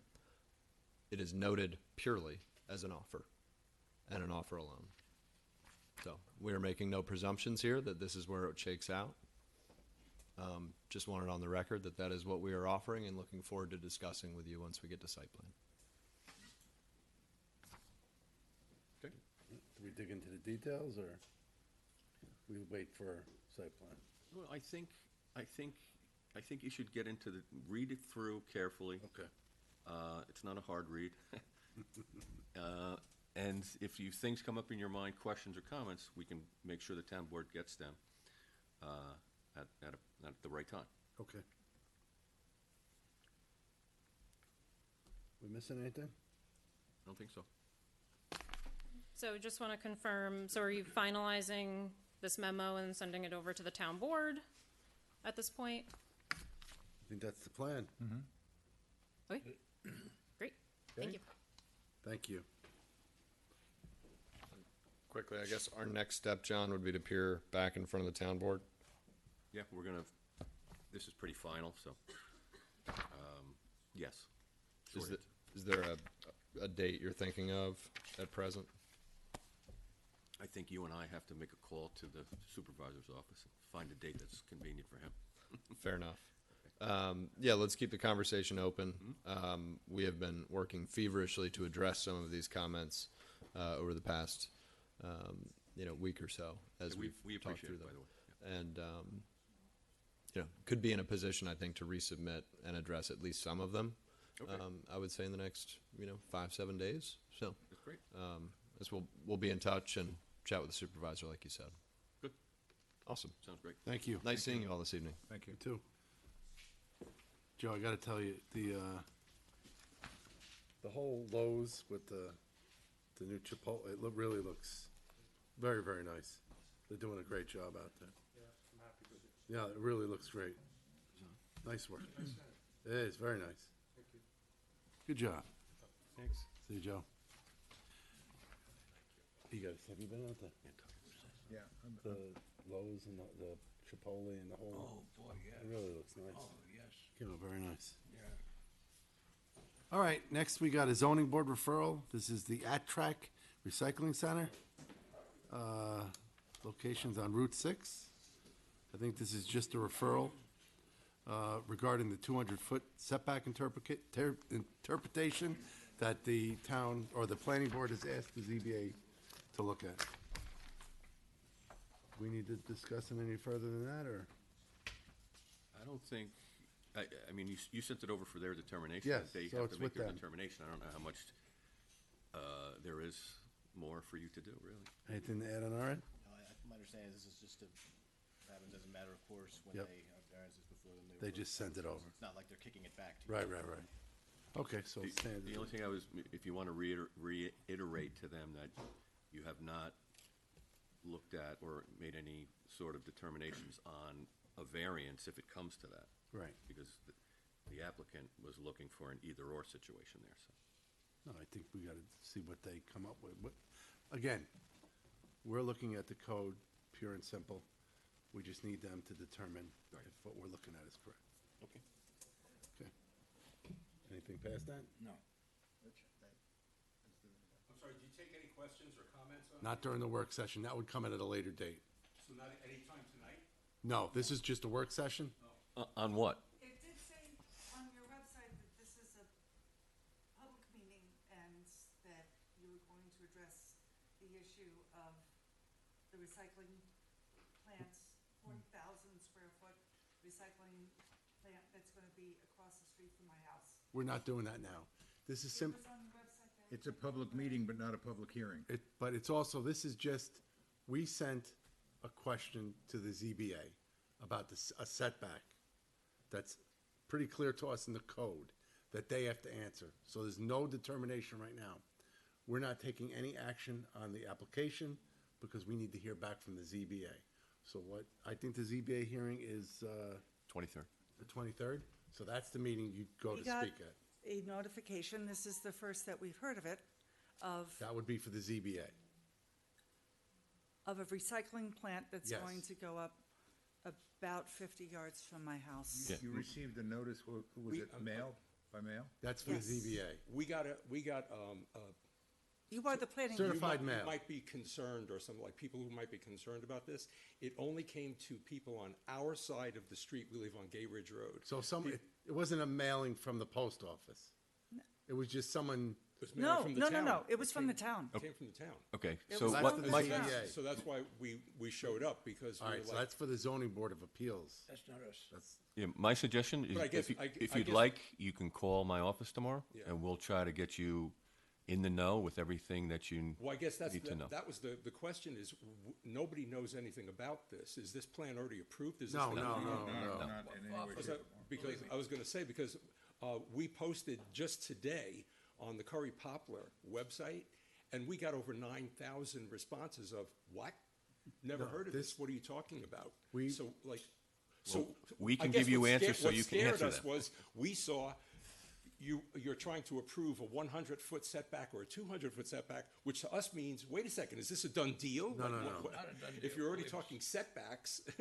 Nothing This, has been approved. we saw, Okay. yeah, we saw So a plan. when should we come? I to- would absolutely go to the zoning board of appeals meeting. So that's on the 23rd. That's at the end of So the we month. shouldn't bother coming on the 20th, because that's gonna be another No, useless. this is Okay. just, we sent it Okay, to the sorry. zoning board of I'm appeals. sorry to interrupt everything, it's just it wasn't clear No. on the All right. website. No, It you- sounded like, that's why we showed up. But We're you not can, you sitting can, here for an right, hour. you can call my office and we'll discuss with you in whatever detail you need to feel comfortable. I would go see them. Right, the name. If we had a You public can also information send me here. an email with your concerns. Right, so that, they might. Okay, find out. yeah. No, Just write down both their names. I'll get ZBA it. is gonna I'll get Okay? it. have to act Yeah. first. Got them? Oh, I'll get it, it's right there. It Okay. just, while I have 1 minute, I do represent a lot of people who are gonna be seriously affected by the fact that we're talking about putting up a recycling plant. You're the planning board. Yes. I know you're not the zoning board, but this is part of your decision. We and absolutely understand. We and pay taxes. We understand all that. We haven't even gotten off the gate with this one. Okay. So there's a long path ahead. Well, and that's what The was first confusing. pad- So why are they talking setbacks if you haven't even? Because we don't, we read the code one way, Okay. and they're reading it another way. Oh, all So the zoning board of appeals is gonna answer that question. Okay, so we you- should go to the I would absolutely show up at the May 23rd zoning board of appeals meeting here. Great, thank you Okay? so much. All right. Sorry we. No, no, no. But this is just a moment that I could just say, this affects all of us. The idea of putting up a 40,000 square foot recycling facility on Route 6 We understand that. is something that most people are not even remotely aware of. We absolutely The understand only that. ones who are aware of it are the people who are on our side of the streets. Yep. And we got a notification. So this is just, I'm taking 1 minute to, because And people will I- look online and and I- see this video and they will They're not now gonna, know. and I will tell you, there is a time and place for that. If Fair we enough. get to the point where there's a public informational hearing, that's when your voice and your questions and anything you got to say will be on the record. That's why we do that in a public hearing, not a work session. Work session is generally just to meet with the applicant to talk about the project. Sorry, we just didn't No, no, understand no. that. Listen, most people don't know any of this even goes on. Exactly. So the first place you want to be is in this building, in this room, on May 23rd, because then you're going to be able to, they're going to open the hearing, the ZBA, and you will be able to speak to the setbacks. What I would suggest, Well, the setbacks aren't the issue. The let me plant finish, is the let me issue. no, what you want to do first is the setback, right? It's whether it's a 200-foot setback or a 100-foot setback. That's a big difference. So what I would suggest is sit down with John and Robin, look at the plans, look at the two different setbacks, so that you're informed when you go in front of that Can you please just explain what a setback means? setback is from the If you property call my line. office, I Yeah. will be happy to No, no, spend a to lot of my time, understanding, the setback a just lot of means time to how explain far it to you. back from the main road? No, it's No. there are a lot of them, but it's a distance, it's a dimension. Can I That's what- just say something, Rich? I'm sorry. No, by all means. Man, my name is Councilman Sergio Esposito. Hi. During a regular session on our town board meeting, which is on Tuesday nights, there is something called courtesy of the floor. Okay, please reach out to me, and I will give you any information. John is here to explain about setbacks. He's much better at explaining that stuff than me. But at courtesy of the floor, you could come up and you have 3 minutes to speak about whatever you want. Okay, and so I think you would be much more effective at courtesy of the floor as well, or it's called public comment now. The old days it was called courtesy of the floor. And send me an email. I'd love to hear your concerns. When and does that we'd love happen? to try to- Every It's town gonna board it's meeting. gonna happen. I believe if 23rd. it's a regular session, the meetings are regular sessions or work sessions. Sometimes they're combined, but at a regular session meeting, which I think is what's happening tomorrow night, this courtesy to floor anytime, and then Tomorrow you night? could always, I believe right tomorrow now. night. Town board meeting. Town board meeting. And that's a town board meeting. Okay. And you could always reach out to any one of us at the town board. You don't have to wait till Tuesdays, on a session. But please come. If we want to be heard on the record, do we come tomorrow or the 23rd or both? Both. If you send me an email tonight, I will respond to you and tell you if tomorrow is a regular session. I believe it is, but I don't. It is, right? It is. So tomorrow there will be the opportunity for you to speak. and it's called courtesy of the floor. Okay, thank you very much. And then eventually, this board will have, if it gets to that, there'll be a public information hearing, which will present the whole project as it gets to that point. And then later on, there'll be a public hearing, both of which you can witness and attend and speak at. And then your Notices are comments, sent, too. your comments will then be, we'll actually, write them down and so forth. Most people are not aware I of guess that's what's- these projects that are going on or proposed projects. And then what happens is one day they wake up and, there's earth movers next to them and they did not know that that was going to happen. Right. So this is just why I am here, so that I can. We understand, but no, when we have a public hearing, there is certified mailings sent out to all the. Adjacent affected- property. Right, the property. We did get a mailing just. That's for the ZBA, I'm sure. Okay. That's the zoning board, the ZBA Right. is the zoning board. So, sit down with John and Robin so that you're educated to what they're looking for and what we asked the zoning board for. So that when you go to the ZBA on the 23rd, that's in this room, you could have your questions ready. Okay? Thank you very much. All right. Have a good night. Rich, I was sorry to interrupt you. No, not at all. Thank you. All right. Next, we have Nantucket Sound Sons LLC. Discussion of field changes. This is 385 Gear Street. You say something, Tom?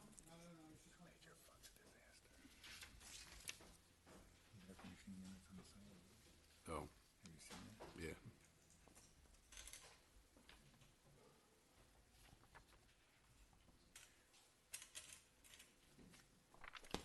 Isn't this building built already? It is, but I think it's some of the equipment. Good evening, everyone. Joseph Thompson, architect, representing the project for Nantucket Sounds on Kear Street. So since we've last met with the board, substantial progress has been made on the construction of the building. It's nearing occupancy, or the potential for occupancy, likely within the next 4 to 6 weeks. And so we're hoping to present tonight some changes to the site plan. We want to see if the planning board would be open to accommodating as we're working through the final stages of finishing up the site and the design work. And so what we submitted was a markup diagram on the landscaping plan that depicts what some of those proposed changes are. One of which is the condensing units that are installed in the area that's in between the lower level patio and the upper level patio, along with some proposed visual screening that I could show you some images that we've generated on how we could potentially accommodate that and try to screen that from view so that way those units aren't visible. Can I ask a question? Yes. Not to interrupt you. Those were not shown on plan, obviously. They were not. Originally, the intent was to install on the roof. So, what happened? The HVAC contractor made an application for a permit. Diagram showed those units on the ground. I don't think the owner, this property was sold from the owner that had originally gone through the approval process to the current owner who's developed it. And some of that knowledge must not have transferred. And so permission should have been requested prior to that, but unaware, they filed for that permit. It had a diagram with the units on the ground. It was approved, they installed, and then later it was realized that it's not in conformance with the intent of the original approved site plan. Can you back up and just tell us, permit was applied where, for what type of permit, and who approved it? This was an HVAC permit to install the units. So this would have been with the building department. The permit that was approved by the building department was the actual units themselves, not the location. Just to clarity, because Understood. It sounds like you're saying that the building department approved the site. And we're not trying to say that because that happened, that we're entitled to this in any way. We understand that this is totally in the purview of the planning So board. this is against the conformance with the approved site plan? Correct.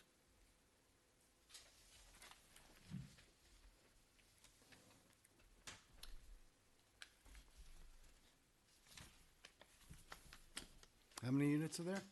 There are 6 units in the building. And what were they originally proposed to be? They were gonna be up on the roof, right? Right. On the roof. And that's why I think there was a lot of time spent, as there are, I think, each application. And I think you saw it earlier, where we do spend a lot of time going over. So how do we tell them to screen the ones on the roof when these are in the parking lot? I don't know. changes? This, We changed the siding on that. right, the side, you were the architect that came in for the siding change? Correct.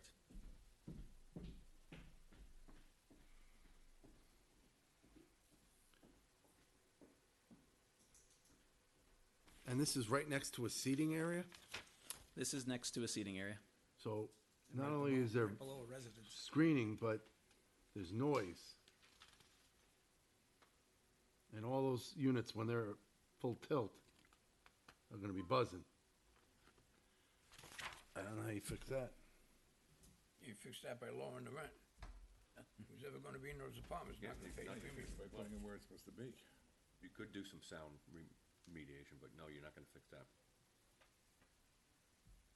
I don't know how noisy they are anyway. Is there a, There's where we need the screening. We could check the Do a decibel rating. soundproofing screening, you do that as well, yeah? sure. What was the proposed? issue with them being on the roof? I mean, what was, They, Well, the during- original plan, they worked very hard Yeah. to address that. right. So it was, they were placed on the roof during your review, you know, for the purposes we just talked about with Kmart, et cetera, et cetera. Yep, So yep. And, they showed up down on the ground where they are in the location now. So who Just made because that they're there doesn't decision? mean, I mean, I'm like, just because they're there doesn't mean they Owner. stay there, Right. No, fine. right? I I'm mean, sorry? that's- The owner. I understand that's after He the made fact. the wrong decision. Could I ask a question? Yes, sir. If you had to relocate them to the roof, would there be a problem? If the building weren't so far along, Yeah. no, it would be fairly, somewhat destructive now that it's finished inside.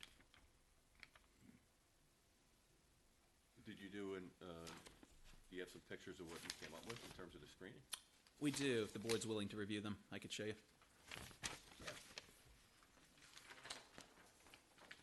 So this is the pad that you've seen currently. These are the units and the location that they're in.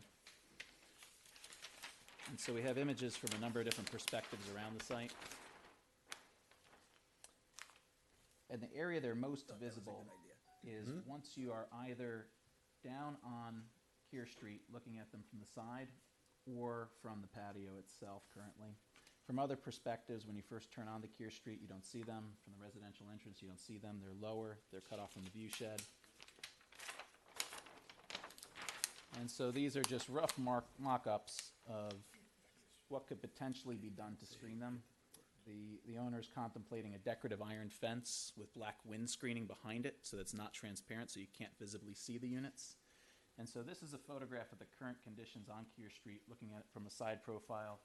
You can see the units on the pad here, next to the retaining walls for the stair that ascends up to the residential area and the dumpster area.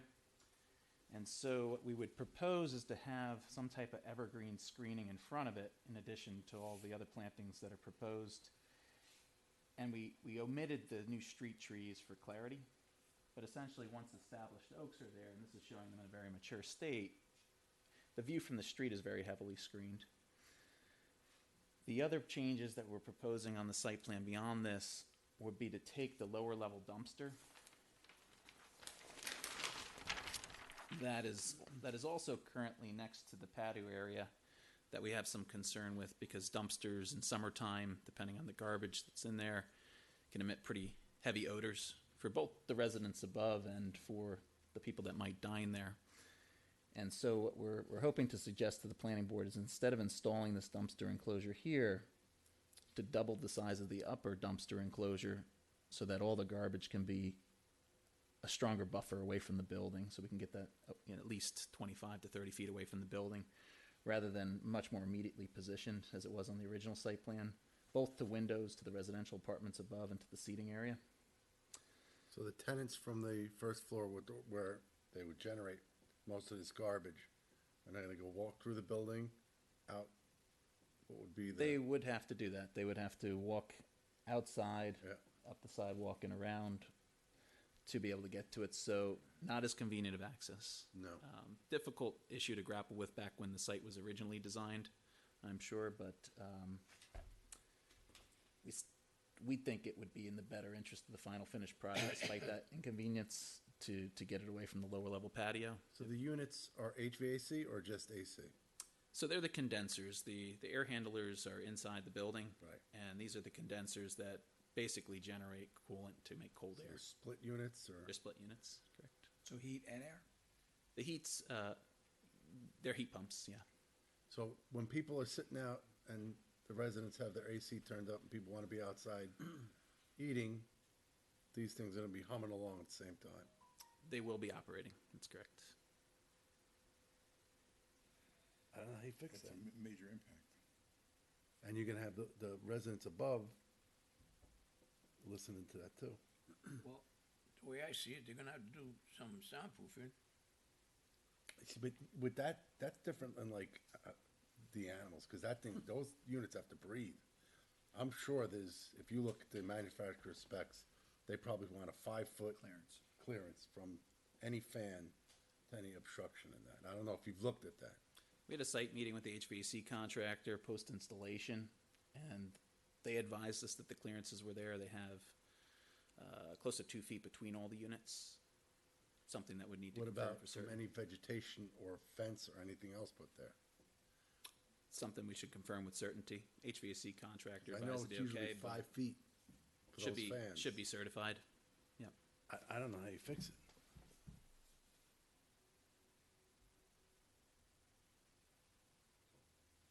I don't know either. I don't know, the owner made a decision to depart from the approved plans. There are enough plans and enough documentation generated for this development that you wouldn't miss the intent of this board's approvals to put those air conditioning units on that building, not outside the building. So if he made that decision on his own, he made the wrong decision from my standpoint. My feeling is, we go through all this trouble, all this effort, and I've heard the story before, it's easier to ask for forgiveness than it is for approvals. For me, not this time. You had advance notice on everything, you could have done it the right way. The air conditioning contractor probably looked at the drawings and said, what are you doing? It's supposed to be in the building, and he said, no, put it outside. Well, he made the wrong decision as far as I'm concerned, so fix it. What That's my answer. advantage would he have to put it outside? That's what I wanna know. Cost. What, Cost. just cost? I'm sure. I don't think cost. Good evening, everyone. Get to the mic first. Good evening, everyone. My name is Marcel Prilla. I'm the owner of 385 Kear Street. I wanted to explain something as far as the condensers. When I bought the property, basically there was no mechanical drawings where to set up the condensers. My HVAC guy came in, and actually there are almost like 950 square feet. I'm a general contractor too, and I have knowledge. On the roof, on the flat roof, we have vents that they coming up from the bathrooms. Basically, they're not 6 condensers, they're 9, because I have 3 stores as well. So those condensers, based on the square footage, they can be fit in there, but it's so hard to do the maintenance or replacement. I have to get a crane to take them out from the roof. We have parapet walls all the way around, which is 9 feet high. So there is no way to do a repair on the condensers, or to, let's say, God forbid, something goes wrong with the condenser, I have to remove it, I gotta call a company with a craner to remove everything. Then what we did, me and basically the HVAC, we got shop drawings, he did everything, we proposed it, and basically we got the permit. It was our fault that we didn't know that we have to present basically that sketch to planning board. So that's all I have Do you to say. have access up to the area that's confined by the parapet? I'm sorry? Is there access up to that It's area? a hatch 24 by 24. Right, On the original drawings. Right, so So someone- for any mechanical to do a service. Right. It's really hard because it's almost 10 feet to go in a stub ladder to the A hatch. ship ladder. Yes. Okay. And that was the reason. And plus, we have actually vents for the bathrooms. We have for the exhaust washer and dryer that they take so many square footage on that flat roof, and it's not enough space for those 9 condensers. That's why we came with that conclusion. So another thing I have to say, they're hyperheat pumps. They don't make a lot of noise.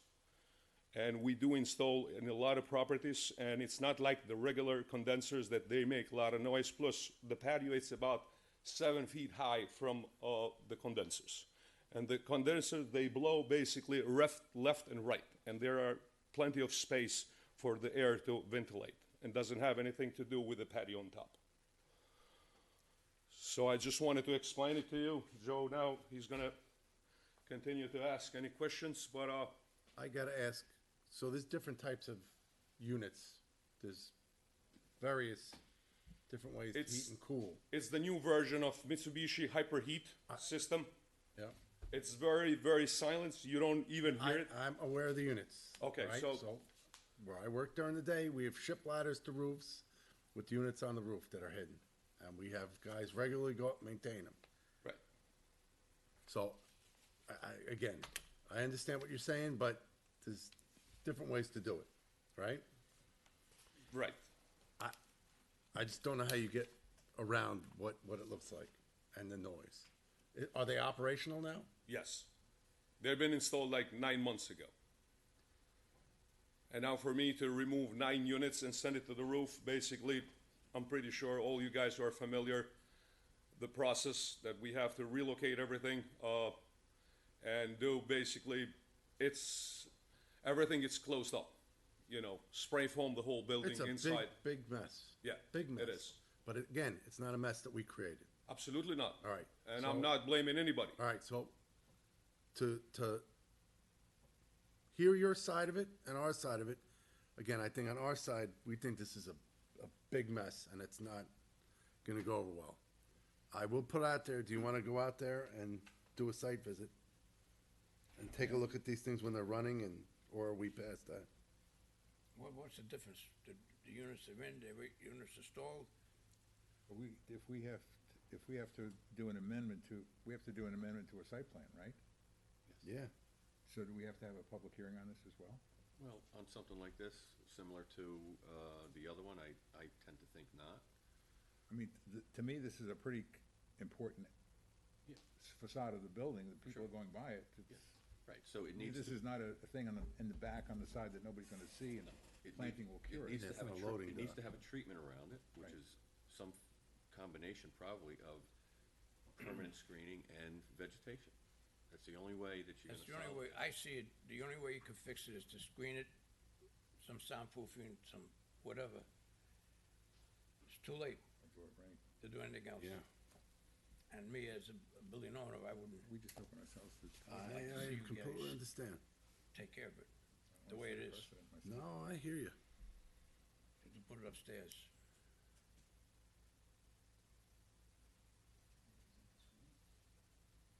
Yeah, we saw, again, I'm not sure if the screening is gonna work, because if you look at the specifications of the unit, and that says you need 5 feet off that fan, But clear. We don't know the specifications of That's, units. they gotta show us, right? So it's their job to show, we didn't do this, and I understand they're in a pickle now, but. Who is your HVAC contractor?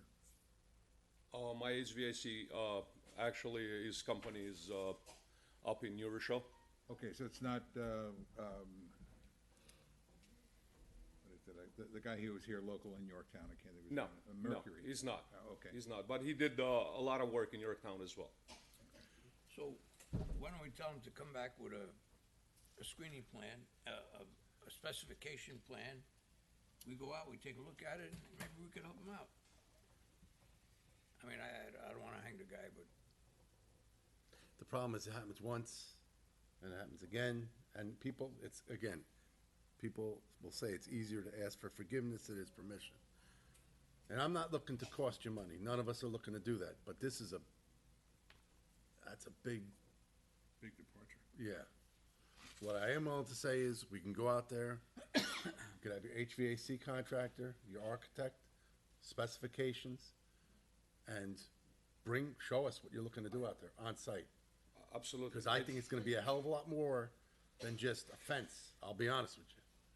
Because to relocate those things up on the roof, bust up everything, and you did icing in inside, you did the foam, that's a huge cost. I just wish that we would've known about it earlier. So I think we should do a site visit to see what they're dealing with, and then we'll have to make a decision from I there. appreciate it.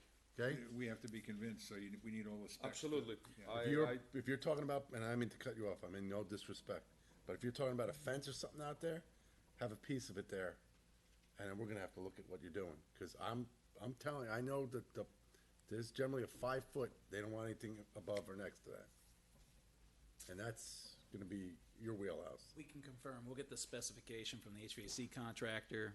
get What in unit contact is with it? Manufacturer. What type? It's a Mitsubishi brand. I don't know the model number, but we can verify.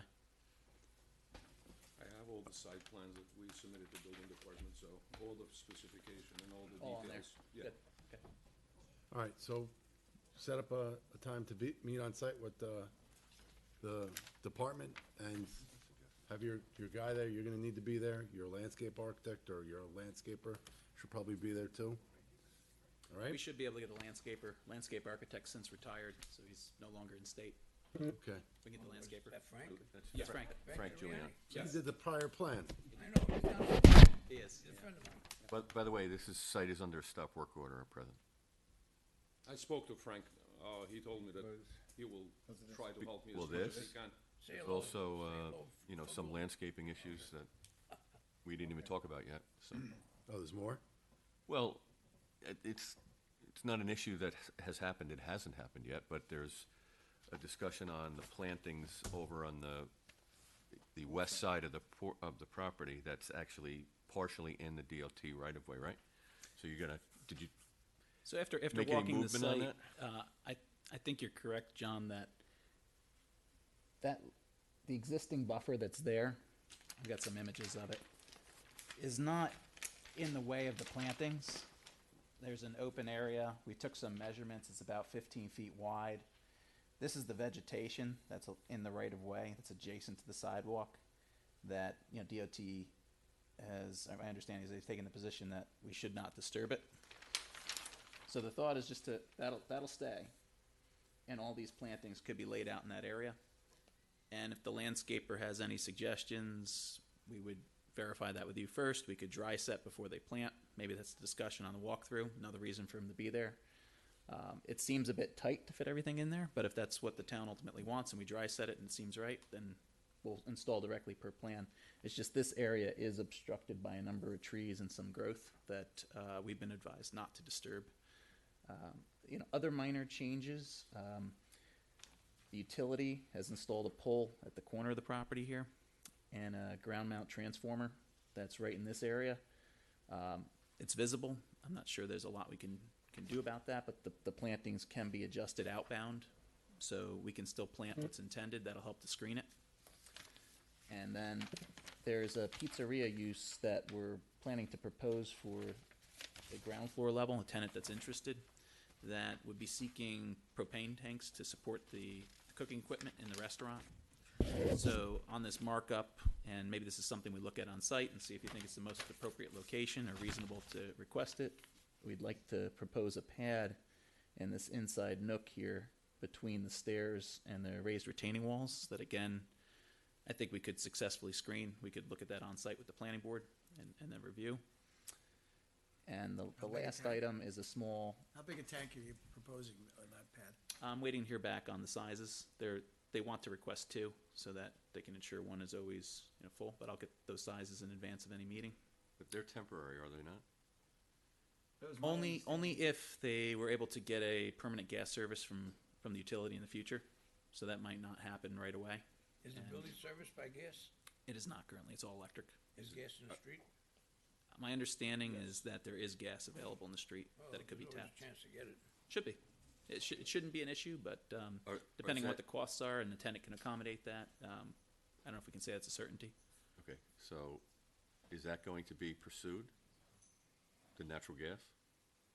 Their intent is to pursue it. They've already contacted Con Edison. It's NICEAG. NICEAG. NICEAG. Okay. You sure it's NICEAG? Okay. Yeah, I heard about it. Yeah. Is I it heard Con Ed? I believe it's kind of. Okay. It is Con Ed. Okay, that's great. I heard about this, I think, today, and my reaction was, if they're temporary, you know, we can certainly find a decent spot on the site for a temporary thing. If it's permanent, that's another story that has to be looked at with, you know, much different set of eyes and scrutiny. So if you're telling me that there is the intent to get natural gas in there, then I think that would be the basis of talking about where tanks go temporarily. So That's the intent. We'd have to get more information on timeline and ensure that, the tenants would be willing to forego whatever those costs may be to bring that service in. Just so you know, I did speak with the tenant. Good. I asked him if he could do like a dual fuel unit, one as electric, and avoid this whole conversation about propane. So you might want to speak with the tenant regarding that, because if you could go with a dual fuel, natural gas and electric, he could go electric temporarily and until he gets the natural gas line. We had And that you're gonna discussion avoid this whole morning conversation. as well, yeah, and I think part of that too is we'd have to have an engineer verify that the electric service that's available to him could actually accommodate all the cooking equipment, even if it's in a temporary manner. That's a lot of demand on the system. So maybe there's a few moving parts on that front. So I guess as far as the initial request, when we walk through, I think it's worth looking at it through the lens that it might be permanent in case there's any issues with the future service, but maybe we'll have more information by the time we meet. I think it's gonna be important that you get, all your ducks in a row. Make sure that when we go out there, you know exactly what you're looking for, Understood. all right? Thank you very much. Thank you, everyone. All right, and as soon as you can get that, we're very accommodating with time, Appreciate that. okay? Great. All right. Thank you. All right, guys, have a good night. You too. Thank you. All right, next we got the Town Board referral, peace and good order. And what does that mean? Would anyone be opposed to peace and good order? I think it was 8 Ps. So we have a memo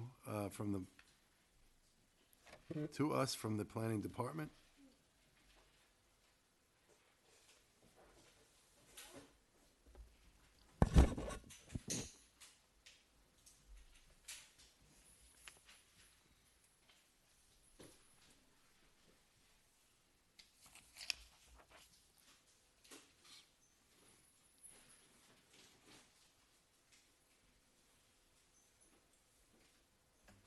Any thoughts, comments, questions?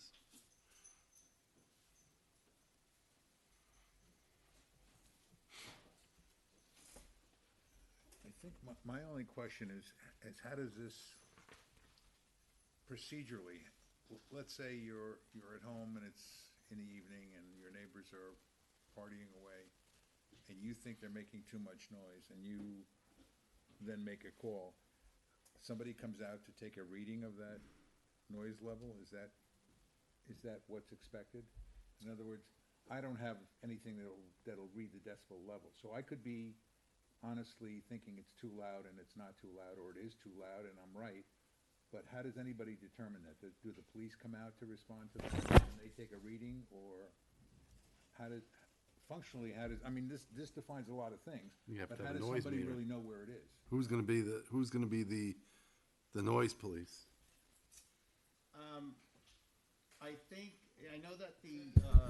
I know that the building department did purchase a meter. I know some people brought up some concerns about, being, able to read properly. I think this is more geared toward, commercial establishments. I also have some changes I'd like to make, regarding, the decibel levels and the times of operation, especially on the weekends. I was pretty vocal about that at a town board meeting. So, I don't know who would be the noise police per se, but, I'm not really sure if somebody,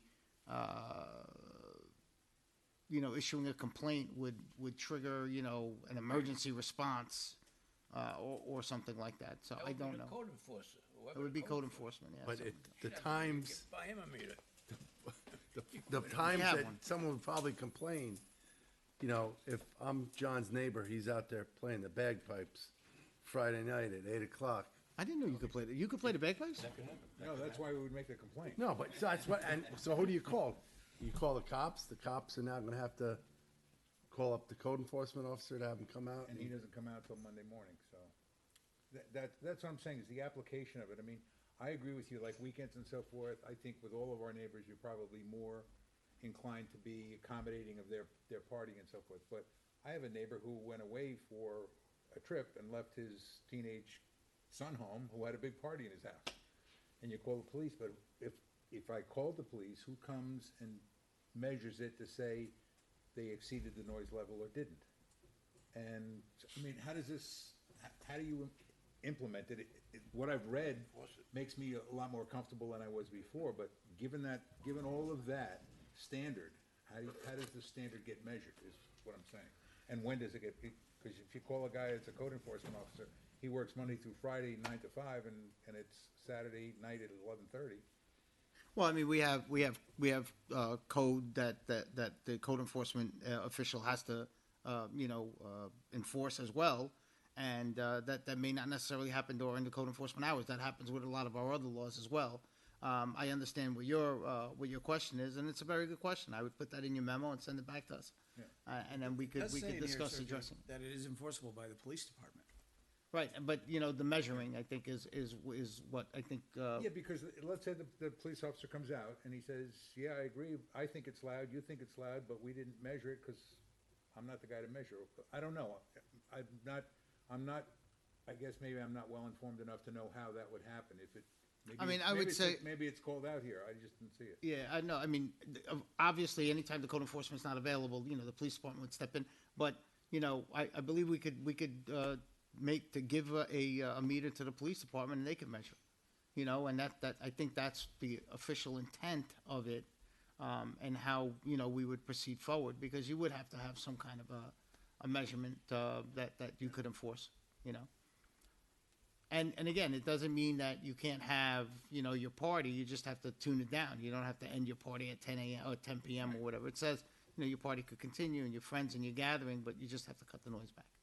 We're trying to get to a point where, because right now we really don't have anything on our sound ordinance is very, very vague. Right, exactly. If you ask me, I don't even know what it says. It's so ambiguous.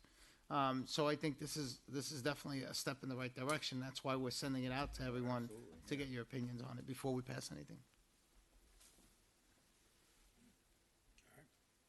Not going to be able to come over to my house by helicopter anymore. So what would you like to say?